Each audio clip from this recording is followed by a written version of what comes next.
Hello? I'd like to order french fries, a burger, and a milkshake.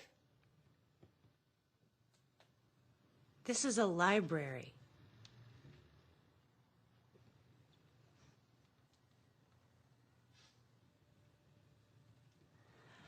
I'd like to order french fries, a burger, and a milkshake.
Wow, Stephanie, how you doing?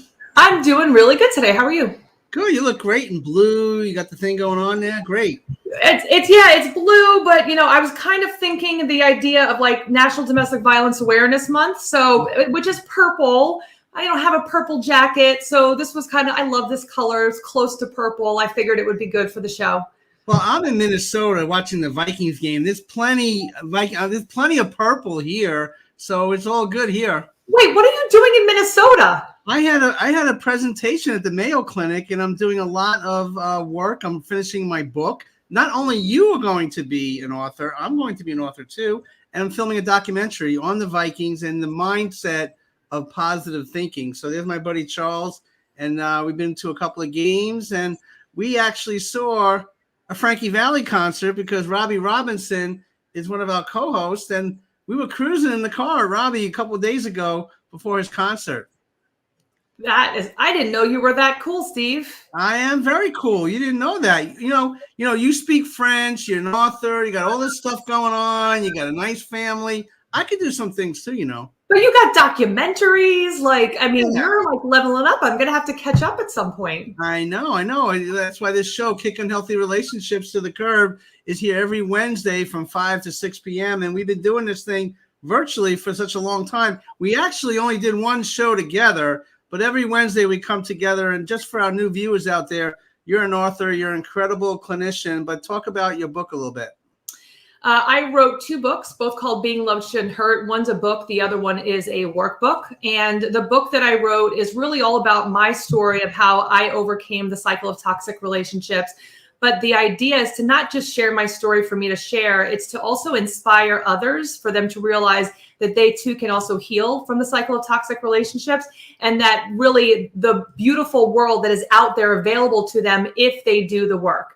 And if they're looking for some extra tools of what they need to do specifically, get the workbook, and you can have a step-by-step process of what you need to do to work on for yourself to get to level up realistically. Wow. You're like a superhero sometimes. I mean, you do incredible stuff. Like you do amazing things, and I want to compliment you because you do superhuman things sometimes. Thank you. Look at that. Our little superhero family. And again, every time I see that photo, it's such a cute photo of the 3 of us. And if you notice, my husband David is not there. That's actually the day that he was in the ICU after almost losing his life from complications from a surgery. So it's kind of like this bittersweet picture because it's so cute. But I was going actually into the hospital to still kind of brighten his day as his superhero coming in. And I think it did a good job. You did a good job, but I'm a superhero too. Look.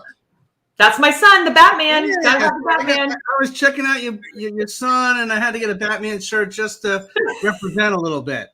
He loves Batman. Batman, Spider-Man, but more Batman often, but Spider-Man is his second choice. Yeah, I had the same dilemma when I was his age too. I didn't know Batman, Spider-Man, but I always loved Batgirl, so I don't know where that came from. But anyway, yeah. Because the 60s Batgirl, that's why.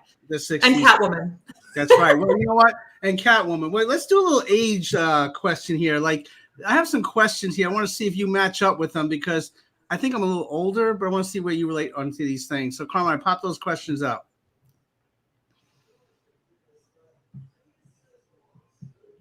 As we wait for the questions, but I don't know if he has them. They might be stuck.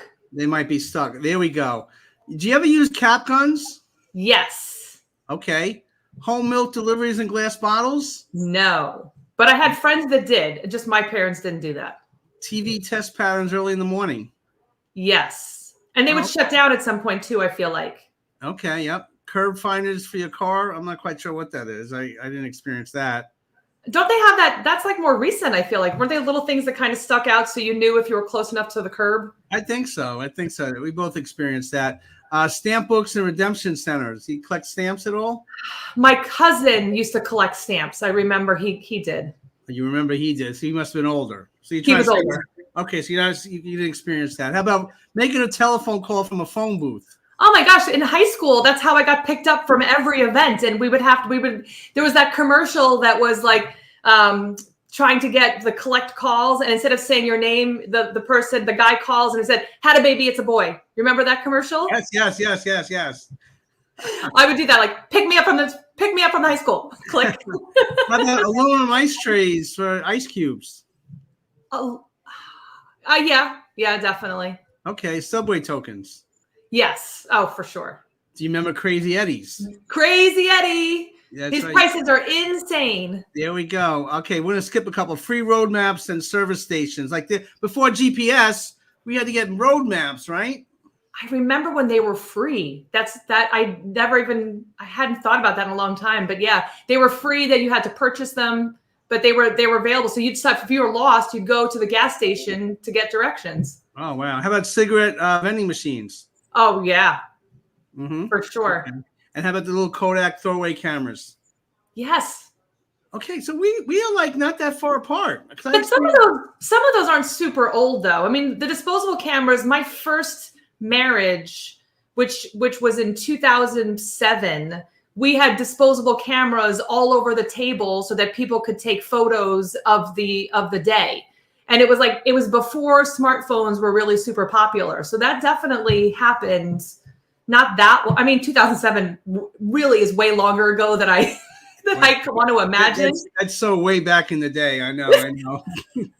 2007. Wow, I don't even remember 2007. Right? That was a long time ago now. 14 years. Yeah, it was, right? Yeah, it's like that's math. That's good math there. But you know what? The throwaway cameras. I actually a couple of weeks ago I found two of them in a box from back in the day. I was like really scared to see what was in these things. And they were kind of funny pictures that, we did back in the day. But we had to get them developed. You had 14 pictures. There was no Zoom. There was no selfies. You just did it.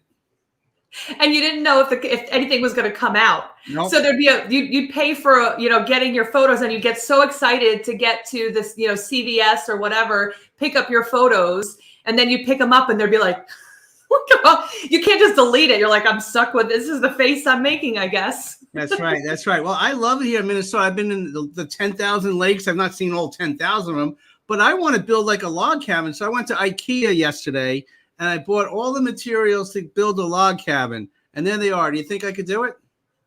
That looks like exactly what IKEA would give you if you were going to build a log cabin. Yeah. And between building this log cabin, I had a client or two that I kind of, trying to help this person out. I like to be in touch with your inner child, inner child, inner child, inner child. So it was a long session. I always thought that was so cool. Maybe it's my delivery. I don't know what it is. But we have a couple events coming up here. We want to pop up on the screen real quick before we get to our first guest. We are chapters. We've been asked to look for people that could sing the national anthem in English and in Canadian, in French. And so we have a couple of people out there. If there's anybody out there that could sing both in French and in English, and I know you do a little French, so I don't know if you could sing, just contact us at Chapters Community Support Services, because I just found out that you're fluent in French. But would they do it in the French national anthem, or would they do like the American national anthem in French? Well, they want both versions of it. So I'm not quite sure what they want, but we're going to submit the demos. We already have a couple. Rachel Barcelona is going to be in it. So And I just found out you speak fluent French, so I don't know. Maybe you could be one of the singers. I don't know if I'd go there. I was a soprano in high school, but I haven't really sang. I haven't cleared the throat well of singing since then. But my husband, David, he's actually a very good singer. And actually his accent's very good in French. Oh, okay. But you're a superhero, though, Stephanie. I come from a superhero family. Okay. I just want to remind everybody how much of a superhero you are. But we have a couple more events coming up. Pop up on the screen. We got a big interview on Reach Out Ray and Steve on Monday night on the network here. Roberto Alomar, Hall of Famer, played for the Blue Jays, the Mets, and the Orioles. Great guy. He made Baseball Hall of Fame. That's Reach Out with Ray and Steve every Monday from 7 to 8 p.m. Tomorrow, I'm still in Minnesota. Ricky Peterson, who was the keyboardist for Prince, Fleetwood Mac, and a whole bunch of people. I have an exclusive interview in his studio downtown Minneapolis tomorrow. This is one of the highlights of my career. So, Ricky, I want to thank you very much for letting me in on this. And it's going to be a great time tomorrow. I can't wait. Then October 16th, we have 4 Chapters Rap Youth Heroes. We have Simon Davis, Chichar, Tyler Gianchetta, and Ashley Blum all going to perform for a fundraiser, and we're collecting canned goods for Long Island Care. So that's Saturday, October 16th at Buckley's in Valley Stream. Dwight Gooden has a book signing on Monday, October 11th. He's been in Bat Boy, so we're all excited about that. So many great things are happening. And on the network tonight, after this show, we have 4 other shows. We have I'm Proud of You, Sis, at 6 o'clock. Our Youth Heroes show at 7, and Flashback Sports with Gil and Dave at 9 p.m. So just want to stay on this network. There's nothing else to do, so you might as well check everybody out. And then tonight's show, we have a couple of outstanding guests for Rachel and Tyler. But this network was doing a lot of great things. But I want to ask you a question, Stephanie. What do your kids call you? Mom. Mom. And just mom? Just mom. Yeah, mom. Nothing exciting. Nothing different, just mom. Okay, not well, mom. I mean, come on, because to kids, we're not really that cool. Obviously, we're important, for a lot of different things. But it's like I feel like we aren't as smart as we think we are in the eyes of our children, because they're constantly questioning that we don't know better, that we don't have any experience with things. I have to talk my 5-year-old sometimes into no, mommy actually knows the answer to this. I'm not just making it up. I'm reading it, or I've personally experienced it. I don't know if your kid, you notice that with your kids at all. Yeah, they don't call me mommy. So I hope not. I mean, they could, but so just mom, just straight mom. But we have a Family Feud. I want to check this out. It's pretty hilarious. On they're talking about mom and mommies. Let's check it out. Sheila, tell me another way people say mother. What about Steve? Nana?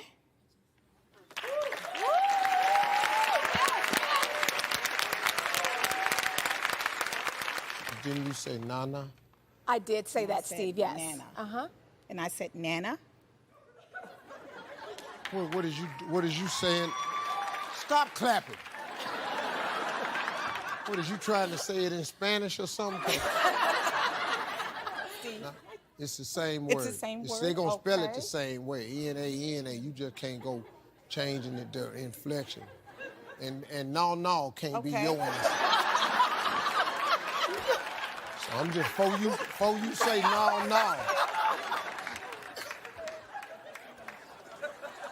Okay, Sheila, tell me another way people say mother. Mommy. Okay. Oh, mommy, Right. not mommy. You want mommy, not mommy.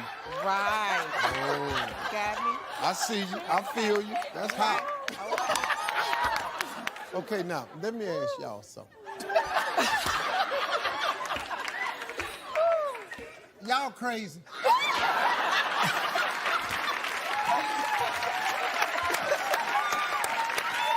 Let me ask y'all. Do y'all think really that y'all can take all these words that's the same and just say them different cause you want to? Nanny? Nana? Nani? No.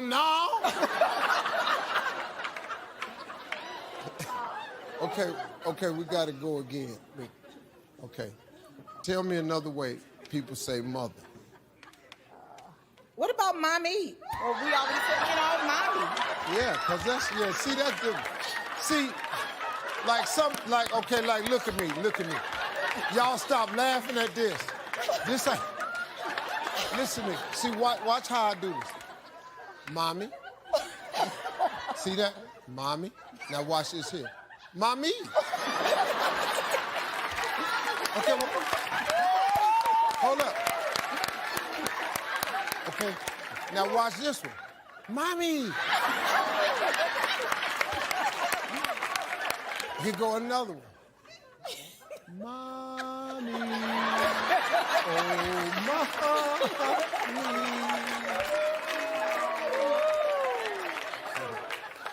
Mommy.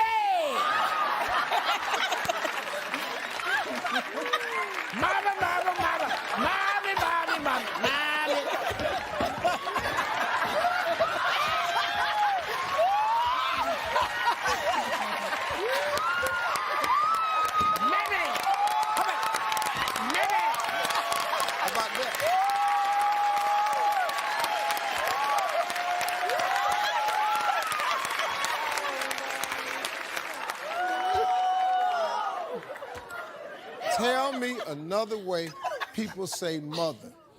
Okay, Steve. Nana.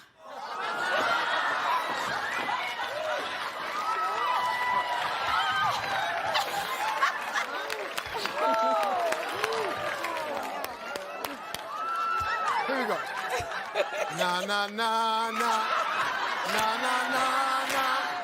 Hey, hey, hey. Goodbye.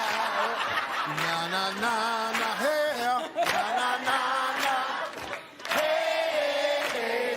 Goodbye. All right. This is it right here. Whatever you say, we're going to flip it over. All right, you ready, Sheila? Tell me another way people say, no, just tell me another way you say mother, because... Well, Steve, I would say mom, but the answer mom is already up there. Right, well, let's just flip that over. Right.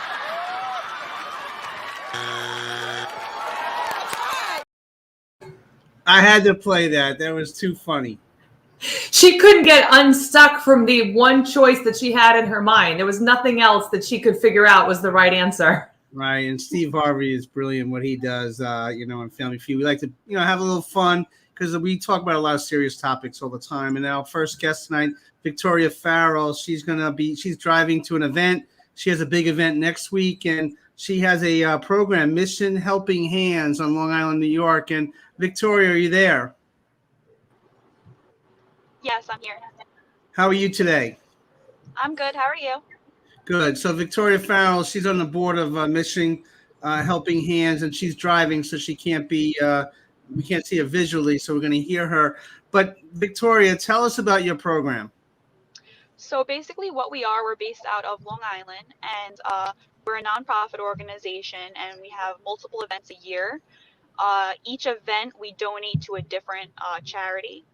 This is our 5th event next week. Our first event was a 24-hour run. We donated to 2 different organizations. One was called the Hands Foundation, which is in honor of 3 young girls who passed away due to a drunk driving accident.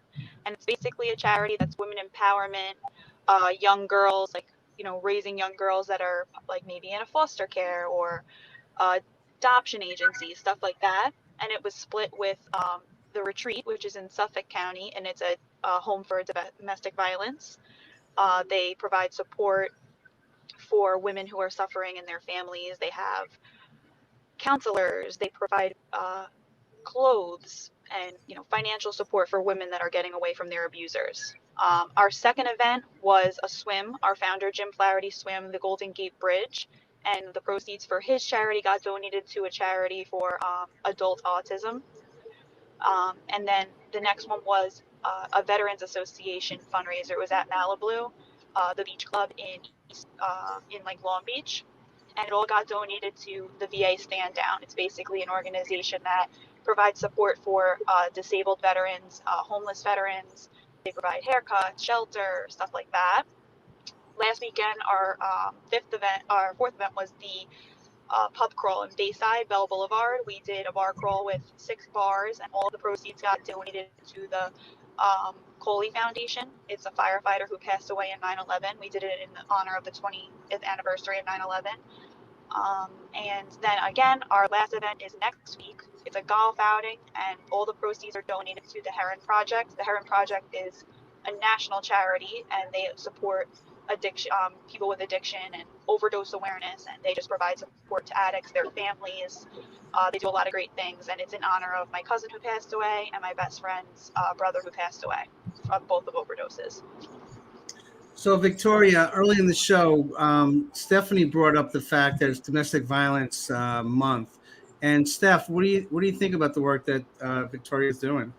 I love it. I mean, there's so many different organizations that need fundraising, that need support. So thank you for doing all of that. And of course, near and dear to my heart is domestic violence awareness. So, there's so many people that don't leave because they feel like there's nowhere for them to go. They're afraid, they've lost friends and family. They're afraid for their safety. So being able to have a place that they can go to where they feel safe, they get the support and sometimes the education they need, and childcare as they're trying to rebuild their lives, is key in people leaving and feeling safe to get out of there.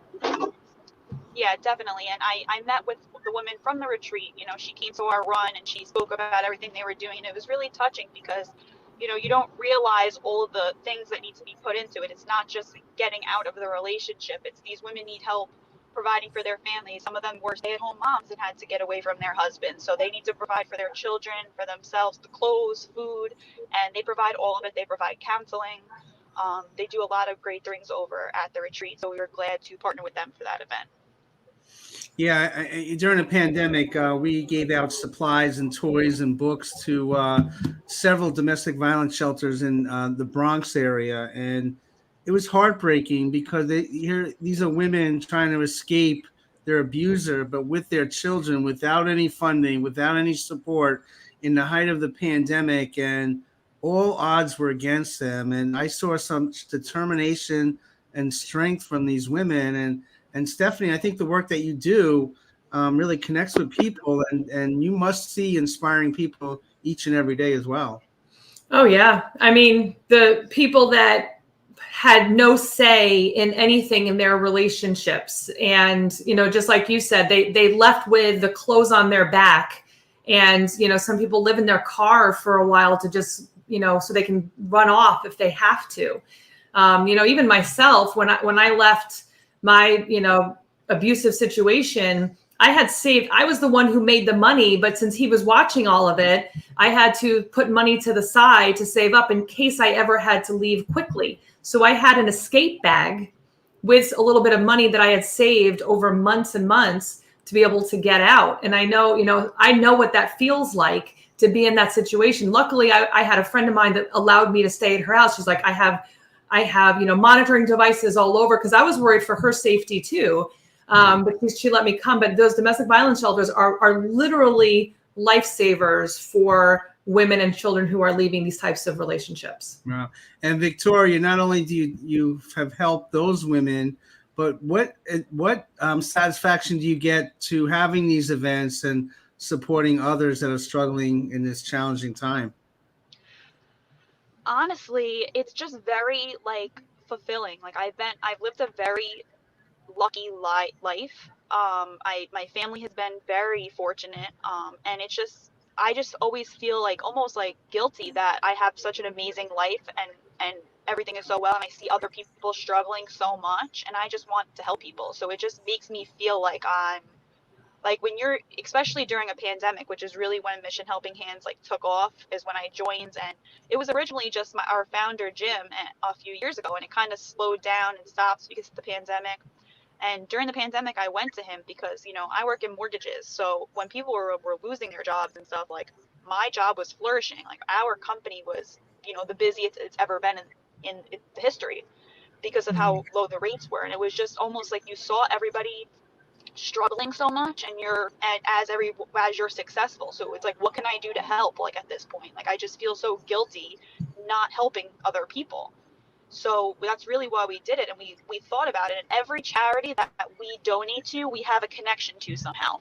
The VA Stand Down, one of our board members, Lynn, her fiance is a veteran, so that's why she picked to donate to the Veterans Association. The Pub Crawl, one of our board members is a FDNY firefighter, and he knew Michael Cowley, who passed away at 9/11, so that's why he picked the Cowley Foundation. Jim, our founder, he did the swim because one of his good friends' sons is an adult with autism, so he wanted to donate to the resourceful organizations that have helped him grow all his life, because he watched this man grow up and all the resources they use. So pretty much everywhere, everything we donate to, we have like some sort of emotional connection to them and a reason behind it.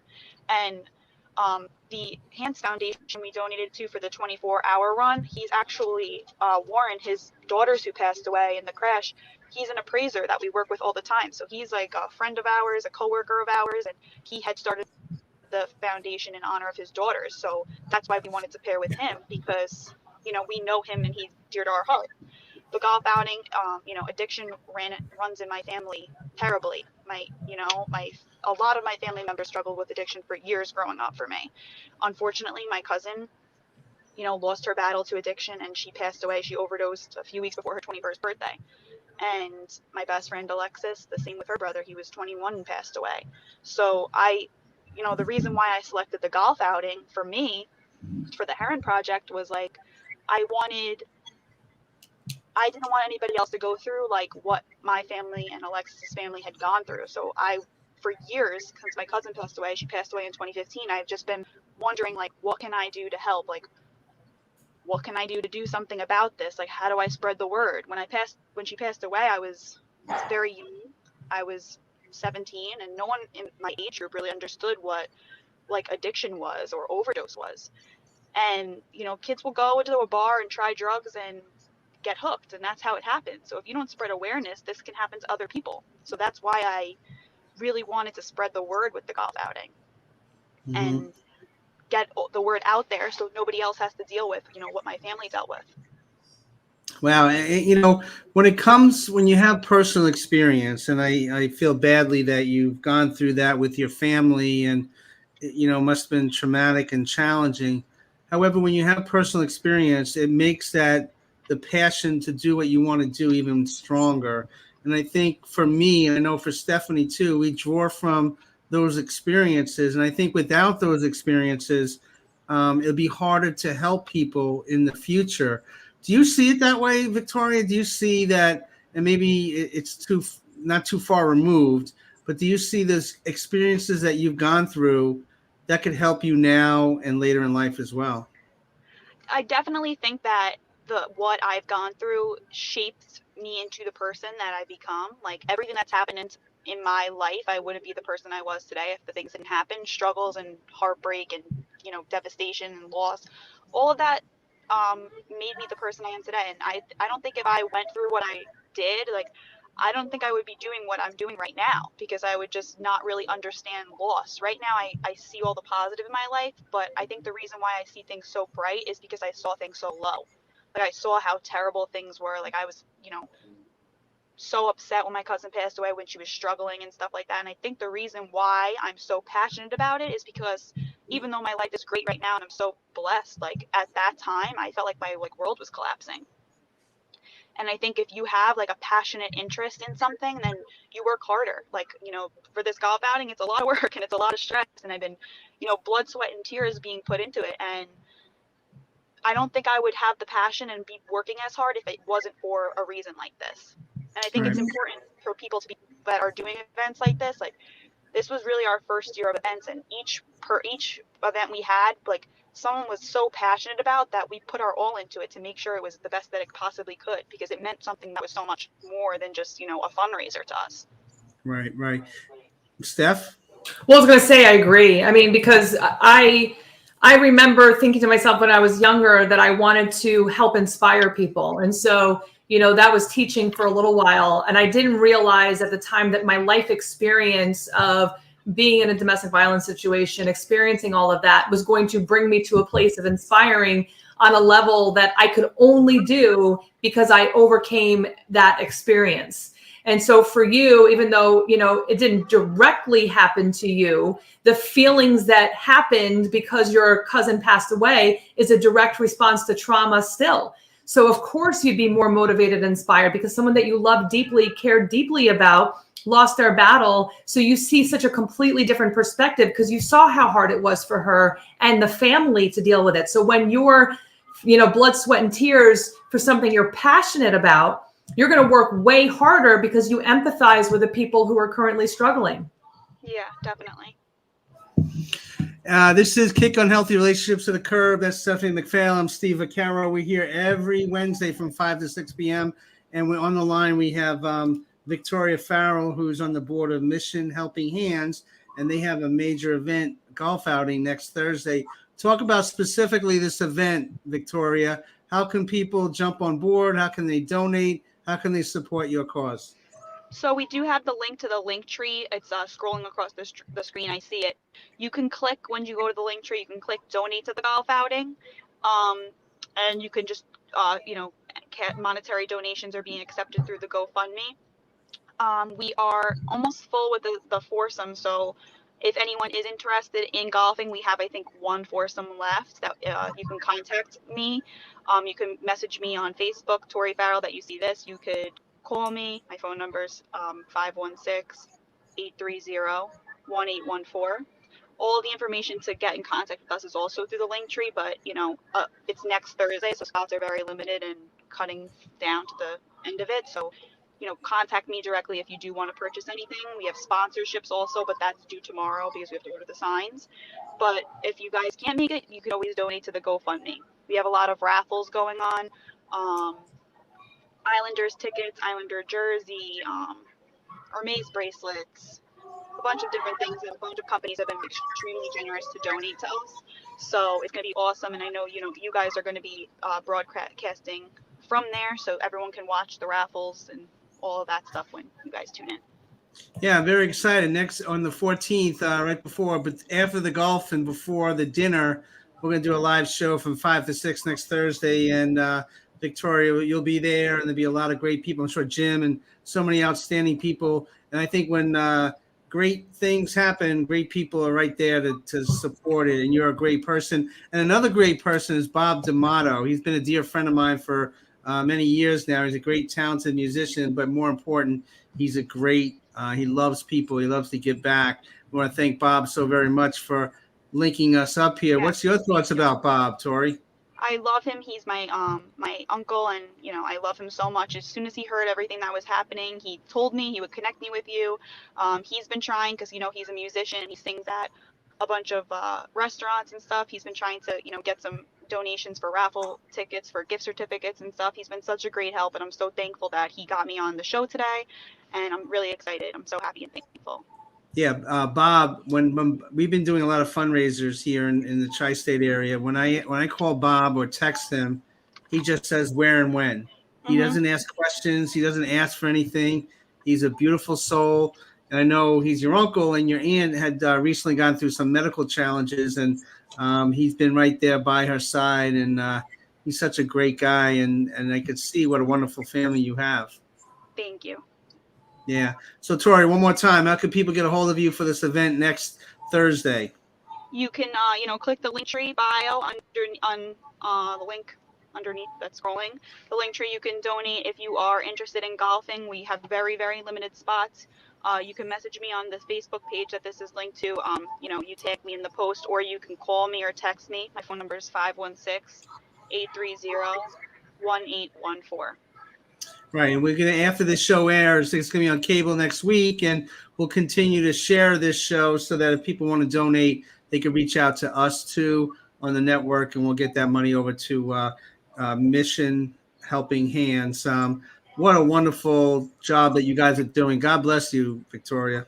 Thank you so much, and thank you for having me. Thank you. Take care. See you next week. Stephanie, you know what? I mean, we do the work that we do, but when I see somebody like that, somebody young like that wants to give back in such a big way, it doesn't get better than that. It doesn't. And, it was interesting when she said, and she kind of changed it a little bit as she went on. But at first she said, my life is so good. I feel bad that it's so easy. And, she started saying that. And all I was thinking is, I have a feeling that it hasn't been, because it's when you've experienced that kind of loss, and of course, then she shares how she lost her cousin to a drug overdose.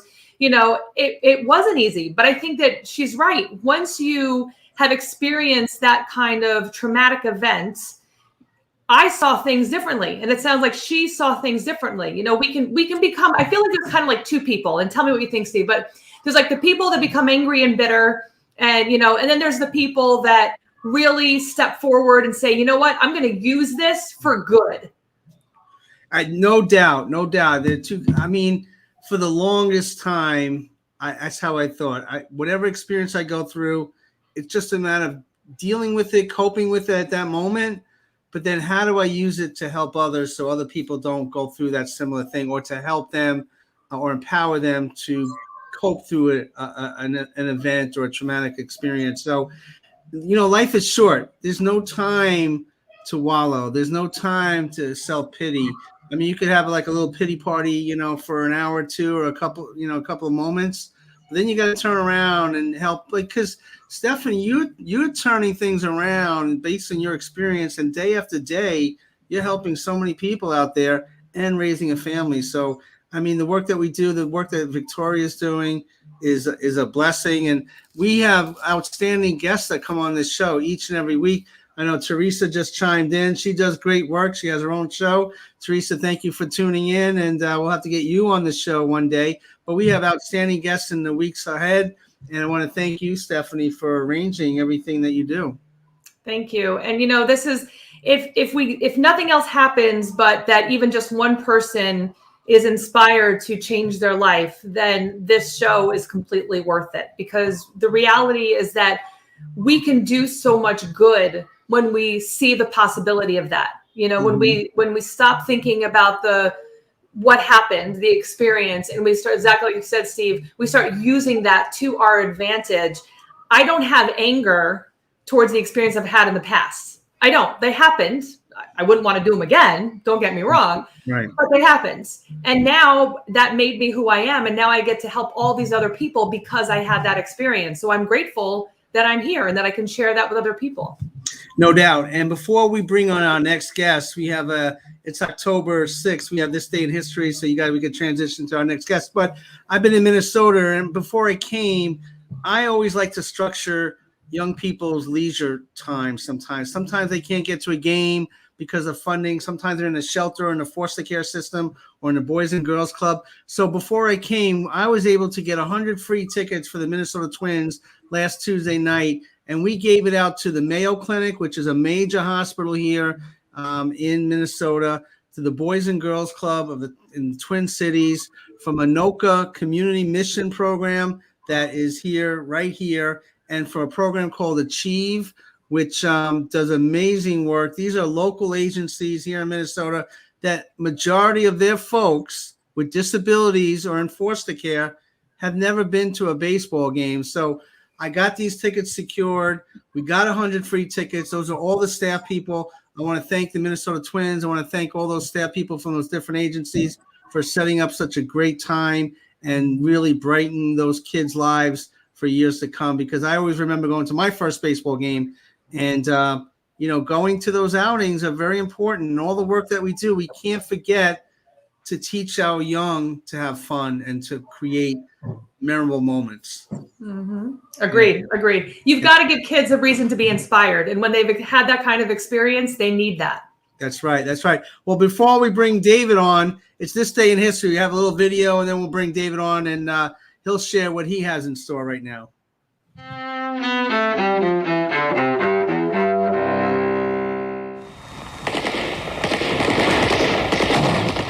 October 6, 1981.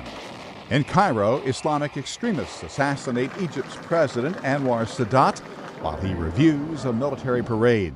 Sadat, the first Arab leader to recognize Israel as part of a push for Mideast peace, was 62 years old. 1973, war erupts in the Mideast for the fourth time in a quarter century as Egypt and Syria attack Israel on the Jewish holy day of Yom Kippur. The fighting ends in a ceasefire weeks later, with Israel still in control of territory which it seized during the Six-Day War. 2004. In Washington, a report that undercuts a key rationale by the Bush administration for invading Iraq. Top U.S. Arms Inspector Charles Delfer finds no evidence that Saddam Hussein's regime had produced weapons of mass destruction after 1991. 1989. Fasten your seatbelts. It's going to be a bumpy night. Actress Bette Davis, star of Hollywood movies during the 1930s and 40s, dies in a northwestern suburb of France's capital, Paris. She was 81 years old. And 1927. Wait a minute. You ain't heard nothing yet. Wait a minute, I tell you. You ain't heard nothing. Talking pictures arrive on the silver screen as The Jazz Singer premieres. The film, starring Al Jolson, features both silent and sound synchronized scenes. Today in History, October 6th. Ross Simpson, The Associated Press. Don't cry. It's a little history lesson for the day. Cool. It's time is just such a weird thing lately, and to know like how far we've come since like 1927, where they're just trying to figure out how to get the sound and the video together, and now we're doing this. I know, it's crazy, but you have a guest right next to you. Who we got over there? Look at who I found. This is my husband, David. David's birthday is actually next week. So I figured it was a good time for him to come on and share some of his knowledge. I talk about you all the time on the show, but it's kind of nice to have him on and speak for himself. Yeah. I love it. Yes. Well, happy birthday, David. And now that I know it's your birthday, I have a gift coming in the mail, so you'll get one. It's a gift to be here with you, Steve. I appreciate it. There we go. Well, you guys are such a great family. I mean, week after week, we talk about family. And Dave, you've overcome some recent medical challenges, so God bless you and the work that you do for others. But you want to share something with our viewers today, correct? Yeah, well, it's kind of funny because Steph, just spoke to me this morning and said, I want to have you on the show today to talk about, what you do. And so I had a little time to prepare, but I'm always glad to share. This has really become not only my biggest passion, but my calling in sharing the unique and innovative ways that I'm able to serve people by helping them make the changes that they really want to make in their lives. Wow. Before we get to that, Dave, how was the transition from New York to Texas? I know you overcame something, but how's the lifestyle out in Texas there? Well, I tell you, it's always an opportunity to be grateful. Obviously, so many of us, all of us, I reckon, are dealing with a lot of challenges. The transition itself was just another thing to deal with. But overall, it's been part of our path. And as you know, pursuing our passion to serve others. So it came with its challenges, of course. We know about some of those. But overall, it's been a blessing. That said, I don't miss, shoveling snow. And thankfully, we have central AC. So when we get the, triple digit temperatures in the summer, it's not so bad. So overall, It's good. All right, we'll take it. Well, why don't you share some stuff that you do with our viewers there? It might be some new viewers. This is Kicking Healthy Relationships to the Curb. That's Stephanie McPhail and her wonderful husband, David. I'm Steve Vaccaro. So the floor is yours, sir. Well, thanks, man. I appreciate the chance to kind of share some of what we do and to kind of tee this up with a little context. As you know, and many of you may know, Stephanie and I work very closely together. It's all me now. Work very closely together in our business, in our coaching business. And we found a really powerful synergistic effect combining our two different approaches. But basically, Steve, what I wanted to kind of share with your viewers today is an incredible method for change. And it's a mode of what's commonly known as energy psychology called Psych-K. It's PSYCH-K. And very simply, it's a method of high-speed mindset change. And to me, when I talk about this and share this with people who may not be familiar with it, I like to try to keep it simple. And there are really some simple principles that I found. To start with, our passion is helping people create better lives. And then the first question we might ask is, well, how does that happen? And in my experience, what we get out of our lives, our outcomes in our life, are largely a result of what we focus on a daily basis. Now, initially, people might not realize this. They might have a sense that they're essentially victims, that life happens to them. Now, what we found is that it's really about what we focus on. And one of my dearest teachers, Dr. Wayne Dyer, had said, you get what you think about, whether you want it or not. So this is really a powerful insight, especially when you begin to get back in the driver's seat and have more of a creative role in your life rather than a reactive one. So it's at its essence, it's an opportunity to change what you focus on. So to kind of give the simple overview, what we focus on a daily basis is what's going to shape our lives. What causes us to focus is only a very small part of the time thoughts coming from our conscious mind. Right? Our conscious mind is the part of us that has a sense of identity, that likes to try new things, that judges results, and can really dream big, think abstractly, and dream about our life for the future. The reality is, for most of us, 95 to 99% of the thoughts we think on a daily basis are coming from our subconscious mind. And specifically, I'm referring to our program, our subconscious programs, which are the basis for our habits of thinking, feeling, and behaving. And again, like I said, it's the things that we do on a daily basis that create the results in our lives. I want to say it was Abraham Lincoln who said, "We are what we repeatedly do. Excellence, therefore, is not an act, but a habit." And interestingly, the people I've seen that have made the most profound changes in their lives understand that it doesn't require necessarily a major overhaul of your life and how you do things. In fact, it's really just a matter of getting a slight edge, doing things a little bit differently. Now, of course, one of the biggest obstacles is that change is scary for a lot of people. But while there's a human need to have certainty, to be able to sort of predict what's going to happen to us, in order to have the most fulfilling and rich experience of life, we also need to have some uncertainty, right? We need to have some adventure. We need to have a sense that we can use our creative thinking and adapt sort of on the fly. So what I want to kind of share is just a little bit of my history real quick. My story has been a pretty interesting one, and I've realized recently that part of my calling is to share that with others, in hopes that maybe something about it will resonate and kind of inspire them to take some steps to change their lives as well. But in short, Steve, and I think you know some of this too, I came from a place more than half a lifetime ago where I suffered from chronic stress and anxiety, even for quite a while, with suicidal depression. I had no sense of self-esteem, confidence, purpose. I had more questions than answers, and for the longest time really just didn't feel like I fit. So it caused me a lot of tension and struggle. And, I was in and out of therapy, even, hospitalized for a period of time on the medications, a lot of, that a lot of people take for depression and stuff like that. And I reached a point where I realized that, it wasn't my destiny to cash in my chips and check out. And I didn't know what the answers were. So at some point I essentially decided, I got to be more humble and open. I admitted to myself that I didn't know what was necessary in order to create the life that I want. And it was at that point that what I might call my spiritual path kind of began. I began to immerse myself in knowledge and information, wisdom from, saints and sages, doing, a lot of reading, a lot of introspection, taking time to reflect, to get more connected with nature, and just be open. And at that point, things started to shift and I started to gain new insights. Now, this is a transitional period because while I was acquiring new knowledge and wisdom, a lot of new ideas and key distinctions that helped me understand on an intellectual level why I should be kinder to myself, why I should, forgive my parents, why I should learn and grow and become more. But my life still wasn't changing on a fundamental level.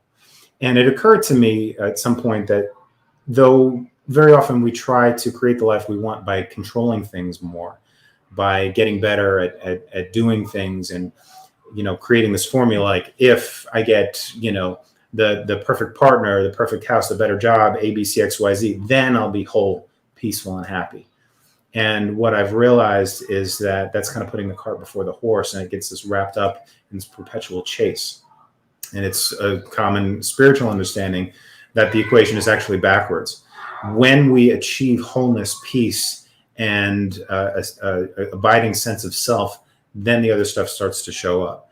So the reason that I think Psych K and the work that I do is so powerful is because a lot of people are dealing with these problems: chronic stress, anxiety, self-sabotage, wanting consciously to do better for themselves, but because of these programs, these subconscious programs, we backslide. Without even realizing it, we engage in old behaviors that keep us stuck in these negative patterns.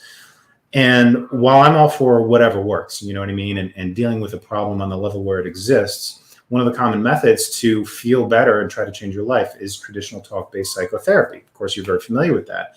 And it can be very powerful, and I really believe in it as an opportunity to bring some of these subconscious patterns to the light of your conscious awareness, to examine them, to kind of step back and take a look at what it is that you've been doing that is not serving your goals, where you actually want to go.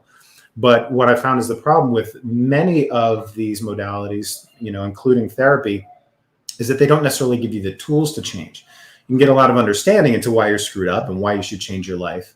But though many people, try to find that happiness and fulfillment by doing the things, maybe changing on a superficial level, getting a new job, changing a relationship, I find that what we're all really after is the feelings.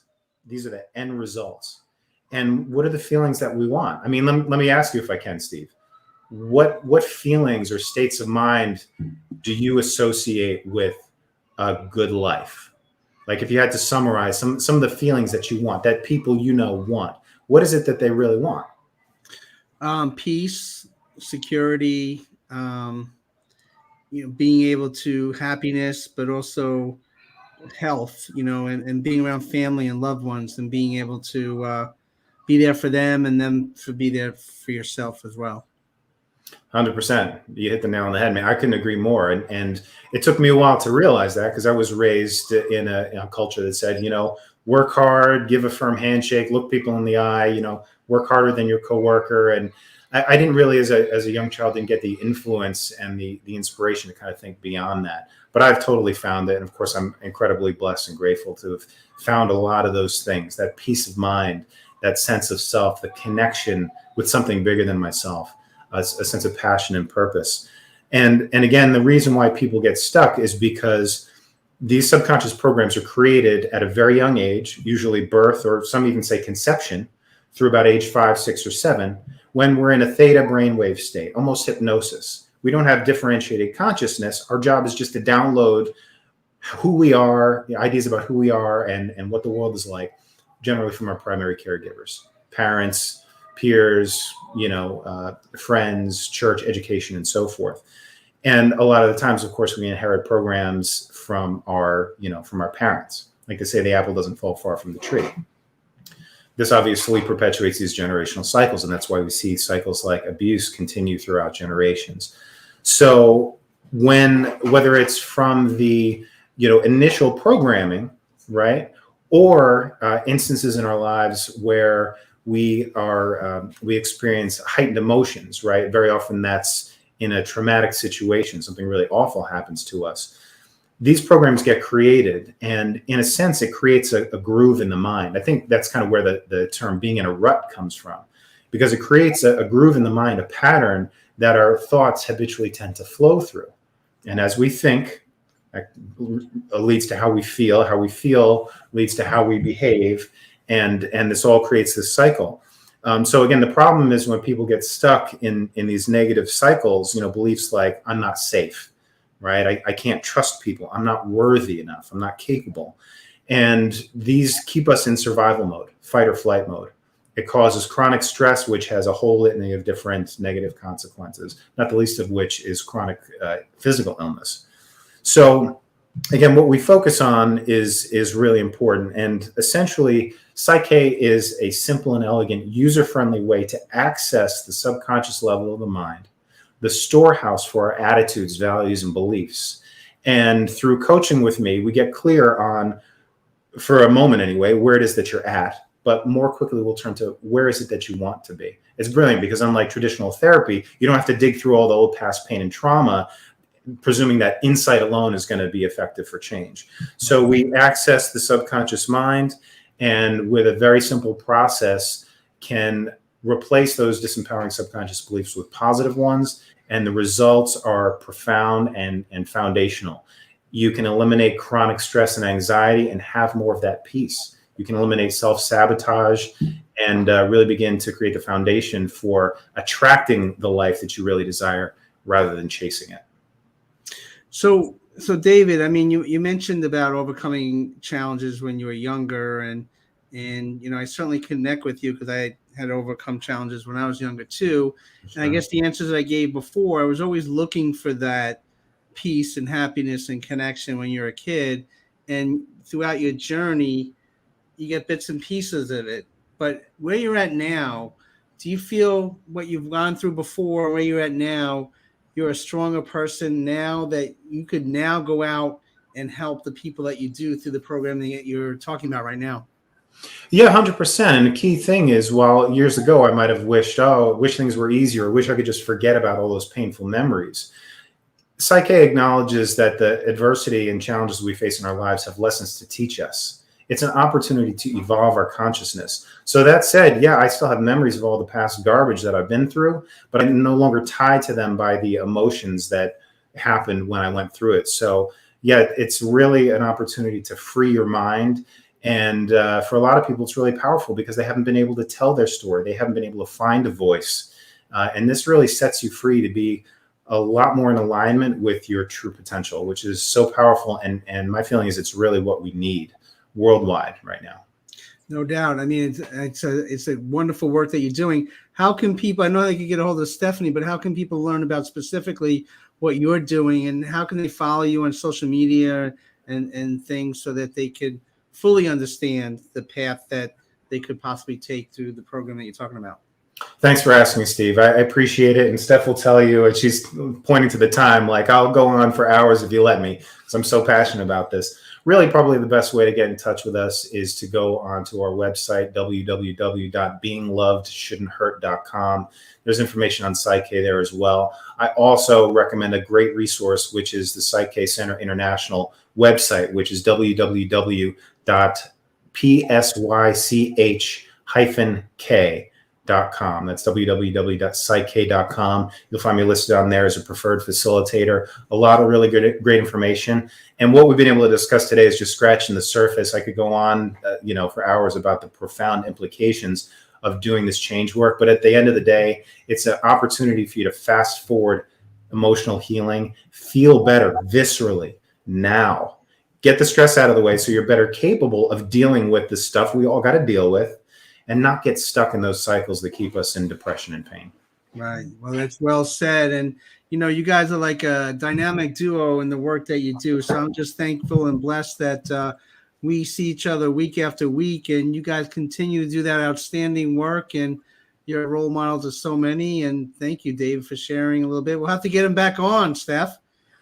For sure. I'll leave that to you guys, but I know you and I, Steve, are both lucky to have Steph in our lives. We're yeah. And, we both know where you live, so we got to get you back on the show. That's it, man. Well, anytime you make it down our way, come over, man. We'll have a dinner and a chat. I will. I saw your house. I know that I can figure out where I can stay overnight there. That's great. We got plenty of room for you, my friend. Yeah. Well, God bless you guys. Thank you so much. Another edition of Kick on Healthy Relationship with the Curb. Carmine, thank you so very much, and we'll see you next week. Bye, everybody. Bye. Bye.